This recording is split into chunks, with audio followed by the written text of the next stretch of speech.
మేషరాశి తీసుకుంటే శని రాహు మారిపోతారు, గురువు మే నుంచి మారుతాడు. కాబట్టి గురువు 3వ స్థానంలోను, శని రాహువులు 12వ ఇంట్లో ఉండటం వల్ల మిగతా ప్లానెట్స్ మారుతూ ఉంటాయి. ఈ మేజర్ ప్లానెట్స్ కాబట్టి కేతు వచ్చేసి అప్పుడు కన్యా రాశిలో ఉంటాడు, అంటే రాహుకు ఆపోజిట్గా ఉంటాడు అనమాట. అది 6వ ఇల్లు అవుతుంది. ఇక్కడ వీళ్ళు ఆరోగ్యంతో పాటుగా శ్వాస సంబంధమైనటువంటి ఇబ్బందులు రాకుండా చూసుకోవాలి. అలాగే ఆహార సంబంధమైనటువంటి ఇబ్బందులు రాకుండా, ఇందాక చెప్పినట్టుగా వృత్తిలో ఇబ్బంది కలుగుతుంది. ఆ వృత్తిలో ఇబ్బంది కలిగినప్పుడు మనం శాంతంగా, ఓపికగా, చాలా చాలా నిదానంగా మనం ఉండగలిగితే మనం గౌరవంగా బయటికి రావచ్చు. గౌరవమైనటువంటి ఉద్యోగంలోకి వెళ్ళేదానికి అవకాశం ఉంటుంది.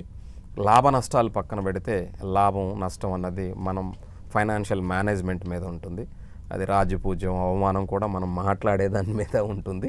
కాబట్టి మాట అనేది ఎప్పుడూ కూడా అదుపులో ఉంచుకోవటం, మనం నిదానంగా ఉండటం మేషరాశి వాళ్ళే కాదు ఎవరికైనా.